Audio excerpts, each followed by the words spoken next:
Балам-ау, не істеп жүрсің? Таңғы ас дайындап жүрмін, апа. Асты әйел дайындау керек қой.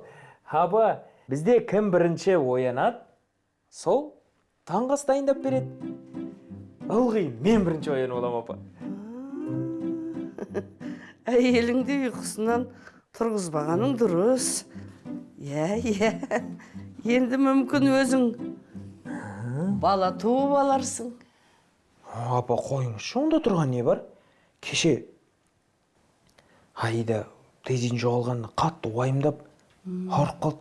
Соның бір жағдайын жасап қояйын дегенім ғой, апа. Ана?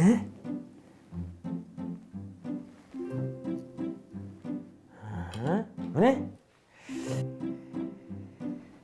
Only you can Ойбу, мына бала басына орамал тағуға қазақ қапты ғой.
Мінеки апа, айтқандарыңызды әкелдім.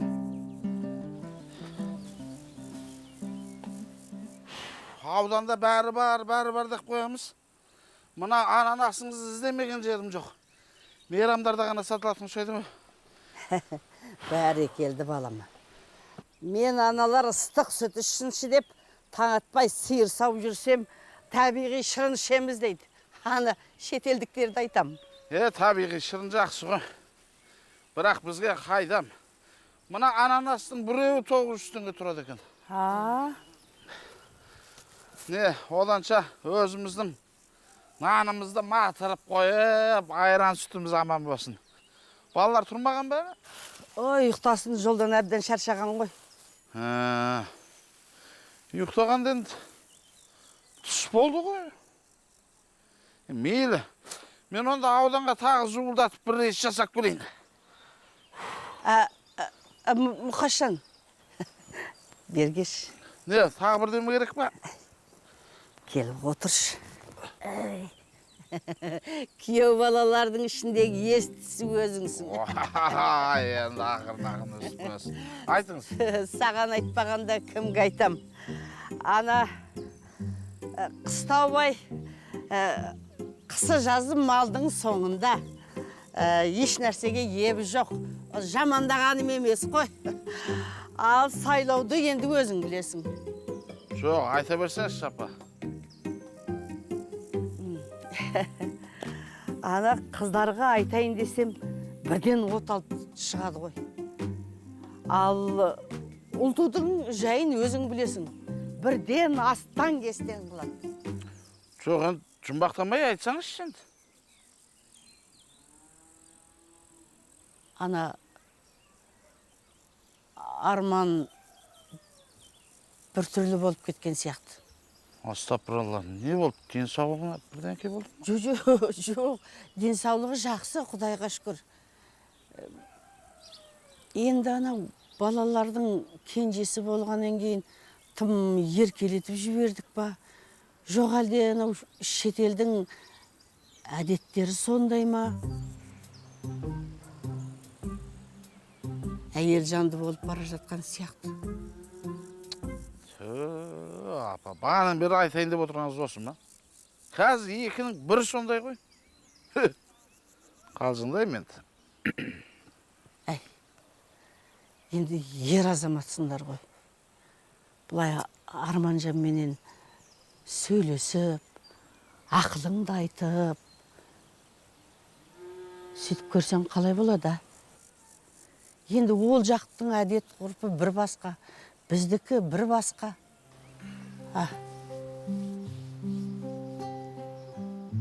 Мынау ше. Мына жерде көрдің бе? Сенің бетіңе торт жағып қойып. Сіздікі не? Иә, менде де бар. Мамаңдікін қара. Дейзиді қараңыздар. Көйлек әдемі, Иә. Қайда жүр екен қазір?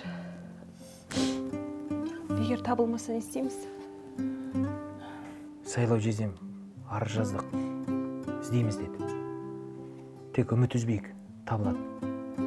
Сайлауға Америкадағы полицейлерге ұқсамайды екен, иә? Неге балам? Білмейм, біртүрлі сенім тудырмайтын сияқты. Дейзи табылады. Тек үміттенейік. Және де жақсы ойлайық. Міндетті түрде табылады. Бұл жыламаңыз.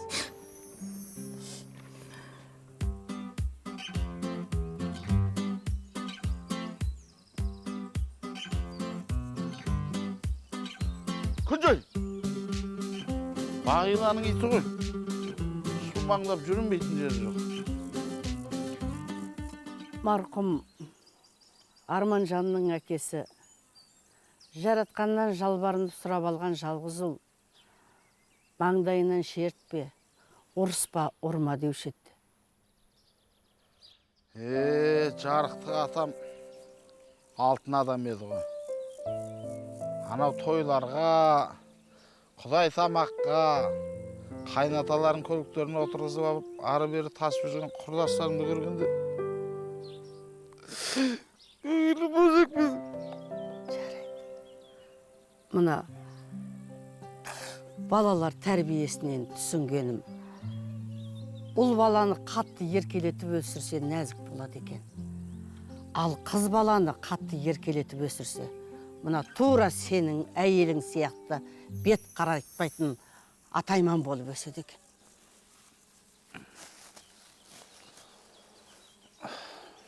Мен келіншегім ақылы бар ғой. Оларды ақылды ерке дейді. Апа, қалайсыздар? Ана келін әлі тұрмаған ба? Сізге жұмыс жасатып қойған ес? Ертерек тұрып, тірлігін жасамай ма?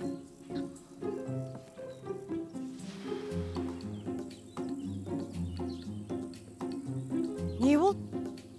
Күйеу балаңыз екеуіңіз көздеріңізді бақырайтып. Мені өсектеп отырғандай. Сені өсектеп қайтеміз. Осы сенің сөзің ай, түйеден түскендей. Білмеймін ғой. Ұрлық жасағандай бір түрлі болып отырсыздар. Сен не алып отырсың? Рейске бармайсың ба? Отырасың сосын. Клиенттерін басқа таксистке кетіп қалды деп. Барайын деп отырмын. Таксистерде де ұят жоқ қазір. Ана Бағиланың қараусыған ит сияқты клиенттерді қағып алады да тайып отырады. Мұқашанды мен жібермей отырған. Ана Арманжанның әкесі аманат етіп кеткен қызыл көлігін бүгін табыстайын дебем.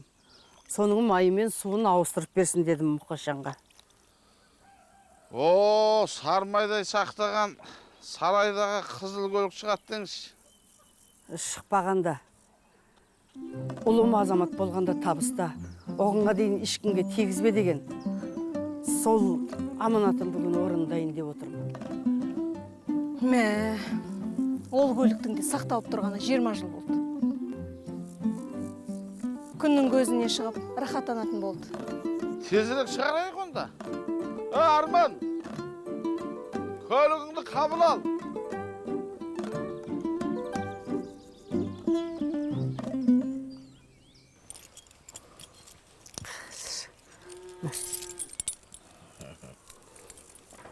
Мына жарықты құлпы менімен жасты.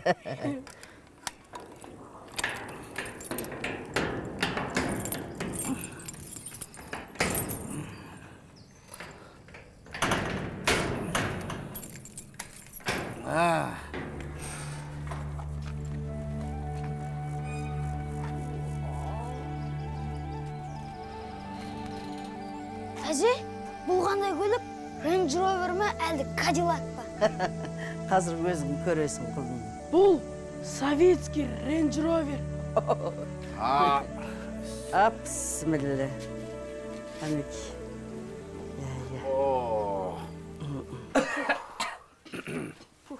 Енді неше уақыт болды шаң басып кеуіп кетті. Апа айтам ғой сізге, гараждың кілтін беріп қойыңыз маған деп. Анда-санда кішкене тазалап, майлап тұратын едім. Мен қайдан білейін, ондай барын. Апам аманатқа беріп қой. Ал інім, көлігің құтты болсын. Иә, әдемі екен. Арманың құтты болсын. Қызыл түсті жақсы көретін едің ғой.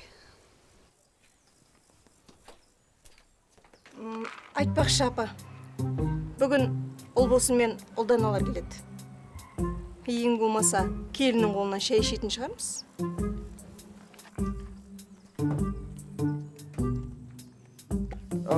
Апа, енді мына көлікпен не істейміз?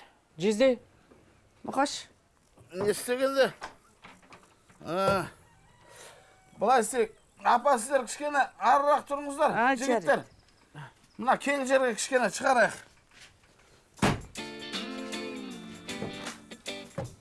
Қана. Қана ке. Қана. ой, не болып қалды? Мұқаш анау? Мынау не? Не болып қалды? Не болғанда апа айттым ғой, мен сізге асты қурап кеткен бұның. Енді өзің жөндеп бер. Мына аталарыңнан қалған мұра ғой. Сіздер бара беріңіздерші, жөндейміз. Бажаларыма хабарласып қазір ұран тастаймын.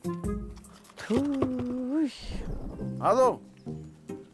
Қалайсыңдар башка? Ау. Кеше ма? Жо, сендерден кейін мен де қайттым, бір 20 минуттай отырдым да. 2 күн ойнадым да. Отырам ben балаларыммен. Жо, оны қойшы, не істеп жатсың қазір? Таста о жұмыста. Мына енеміздің үйіне кеш. Қайдағы қой қырыққан? Басқа жұмыс тауып беремін. Тез, жетші тез. Кеше ғой абыр-сабыр болып кетті. Бүгін енді рахаттанып отырып, 4 көзіміз түгел, ылғи қыздар болып шай ішеге. Иә. Қане, алыңдар. Айданың әкелген сыйлығы бар. Қазір соны береді. О, Аида, сыйлық деген күшті ғой, а? Ал мен білем қандай сыйлық екенін. Алдында беріп жерген көйлегіңді әлі күнге дейін киіп жүрмін ғой. Науски. Ондай көйлек ешкімде жоқ. Иә, өзіміздің тіккен бренд қой. Ақ көйлегім бар дейсің, оны неге кимейсің дегендей. Сыйлықты айта бергеннен алып тынған жақсы. Көрмейміз бе? Қазір мен алып келейін. Сенікі немене осы? Неге неше түрлі қылық шығарасың, Не істедім, апа? Кешеден бері жұқалап тесіп отырсың. Не, мен сезбейді дейсің ба? Ой, қойыңызшы, апа. Мен нем бар оларда? Ешкімге еш нәрсе деп жатқан жоқ. Ұлту қойш, алыстан ініміз келіп отыр. Қуаныш қой. Жоқ, мен бірдеңе деп жатырмын ба, айтшы. Бірдеңе дедім ба артық? Апам ғой маған қайта-қайта тисе беретін. Мұхиттың ар жағынан әрең алдырғанда, ұсақ түйек сөзді қайтесіңдер.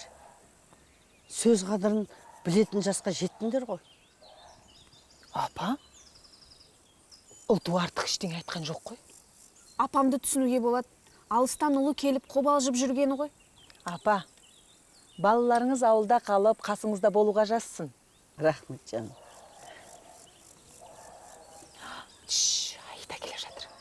Отырайық енді. Келінмен тығылма ойнап.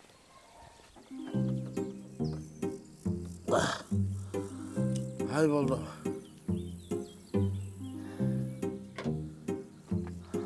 Жаңа аккумуляторын салдық. Ремен тарттық. Майын ауыстырдық. Мына тежегіштің сұйықтығын құйдық. Тоғы қосылды. Болды. Сондай болды. Мына дөңгелек жаңа. Енемізді екі аяғын аспаннан келтіре жаздық. Номерін жалтыратып сүртіп тақып қойдым. Енді оталатын шығар. Онда оталады. Ой, енді сіз боп, біз боп кіріссек бітпейтін шаруа жоқ қой. Мына бір сағатты бір сағат ауыстырды ғой башқа.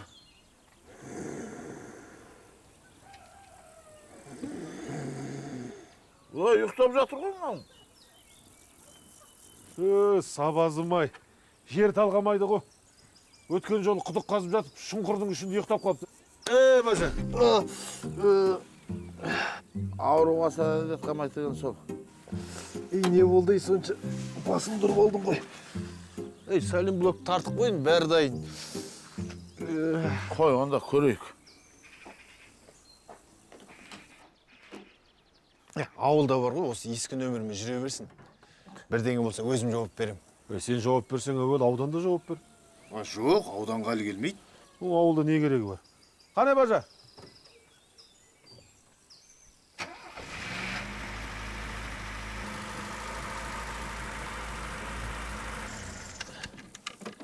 Қалай? Жақсы, керемет.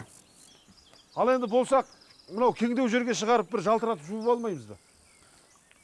Кіші Бажа жуатын шығар енді. Неге мен жуым керек? Көлік кімдердікі, солар жусын. Мінекей, бірінші менің журналымды көріп алыңыздар. Қандай керек? Міне. Апа көріңіз. Тамаша журнал. Айда, мынау сен бе? Иә, жақында болатын сән көрсетілме дайындалып жатыр едім. Соған сұхбат бергенім ғой. Шіркін не, жарайсың. Бәрін бояу ғой, әдемі қылып тұр. Апа, мынау сізге. Ой, рахмет. Мінекей. Ана киіп көріңізші. Иә, ана, Айда бағана сендерден бұрын берейін деген. Мен жоқ қыздармен бірге сәнденейін деп алмадым. Ал қараңдаршы. Жарасып тұр апа, керемет. Шеттел болдың ғой, апа, шеттел. Құтты болсын, апа. Рахмет. Ұл болсын, әпке. Мынау сізге. Ал көрейік, аш дейсіз.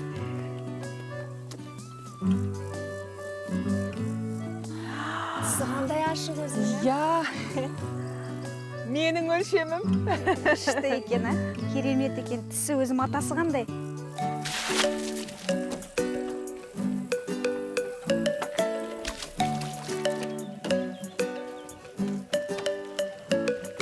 Ал мына ұлдан әпке сізге сыйлық. Ой, Айда, рахмет жаным сол. Қазір көрейік,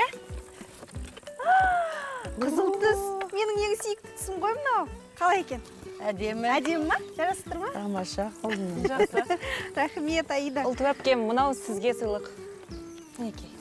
Рахмет.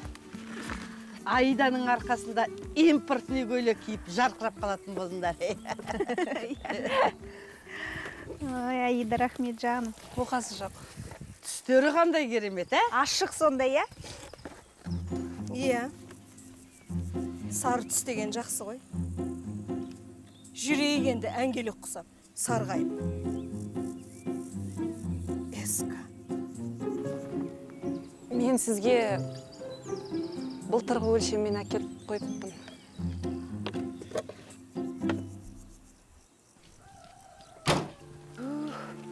Көзді шағылыстырады ғой мынау. Жап-жаңа. Жаңа сатып әкелген сияқты. Апа,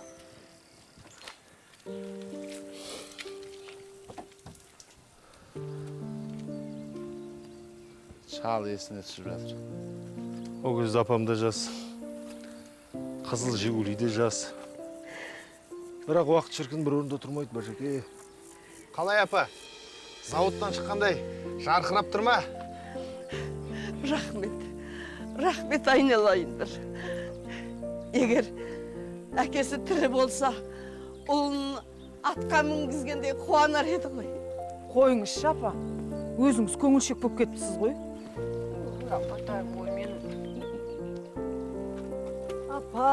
Апам-ай. Жылағаннан қызыл көйлектің қожайын қайтып келмейді ғой. Болды енді, ұят болады. Апа, жезделеріме рахмет. Осы кісілердің арқасы ғой. Оқасы жоқ. Дайын көлікті жуғаның несі қиын. Жездейлерің мықты болса, ақша жинап жаңа көлік алып бермей ма? Арман, отыр көлігіне. Аяғын түсіртіп көр. Ей, түс бала. Кел, мұнда.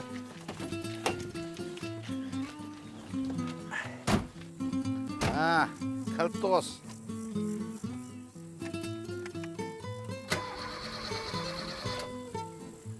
Тағы да. Ой, Бажеке, не істеп тастаңыз мынаған? Аккумулятор алмай тұр ғой. Итеріп жүрейікші. Келді. Итеріп жіберейік. 2, 3. Қас! Ей! Көп жүрмеген көлік қой. Көп замандар, осы айналада болыңдар. Замаған нес барсын, көрсін, танысып қайтсын. Мам! Бай-бай! Алан, бай-бай. Бай-бай, қоштасып жатқаны ғой. Бай-бай! Апамның асықпай, айналып шығыңдар дегені. Ел жұрт баласының келгенін көрсін деп жатыр ғой. Қайтсын енді. Ұлымды көріңдер деген сөзі ғой апамдікі. Қайтсын енді. Олдың орны бөлек қой. Бөлек. Жалпы бар ғой, ұл көп болса да қадір болмайды екен. Мысалы, біздің үйде 8 ұл, 1 қызбыз. Ұл деп сені ешкім дәріптеп жатқан жоқ. Қайда Арман сияқты жалғыз Ай, болған болды. Түсіндік қой. Соны 1000 рет айта бересің бос. Көлеңкеге барайық та. Шелекті. Жоқ, мен ұл көп болса онша қадірі болмайды. Я, Бажеке, я. Арман сияқты жалғыз болса қадірі болады дегенді айтып жатырмын. Менің қыздарым деген алтындай ғой, қыз. Не айтып кеттің?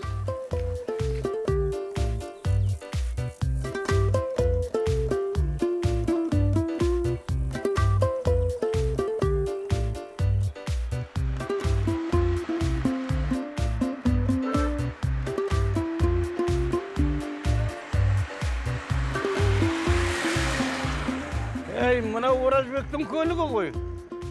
Я, дәл өзі. Науаттың шетел асқан баласы келген екен ғой. Дұрыс болған екен.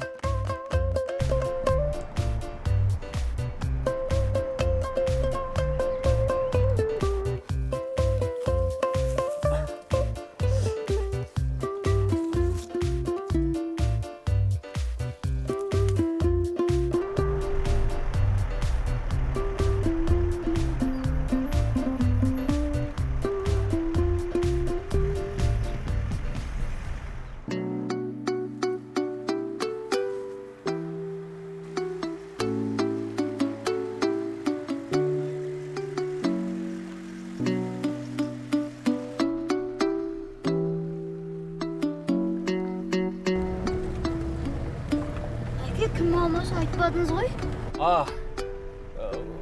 Оны танымаймын, жаңадан келген шығар. Арман?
Міне былай түз ұстайын да, ха?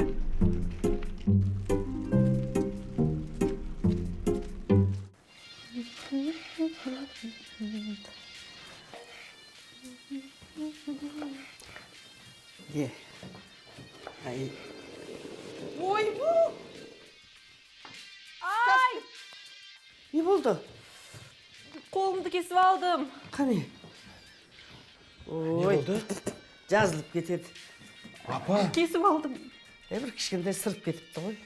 өзім спирт жағып, бинт орап берем жүрші. Алып тұр. Ай, жаным, мен қазір бинт ақ келем.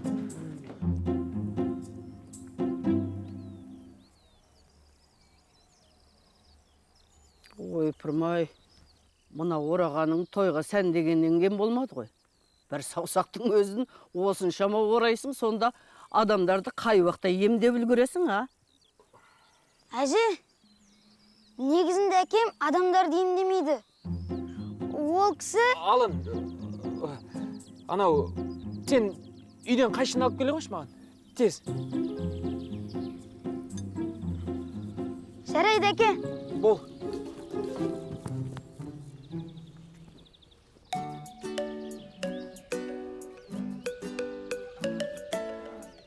So, we toured the whole village in a red Jiguli. What? Жигули? Yes, Jiguli. It's type of car. Retro. Today another story happened involving a color. My mom gave Utatache yellow dress, but it turns out she didn't like the color. Сап сарғып беріп тұр. Алмайын дегем. Апамнан ұялдым. Енді сыйлық берсе де жақпай ма саған сонда? Енді берсе жөнмен бермей ме? Эска беріп тұр, эска. Одан да ұлту әпке толып кетіпсіз деп бетіме айта салмай ма? Енді бұрынғыда екен деп қойған шығар. Енді ұлту, сен де былай кішкене енді білмеймін ғой енді.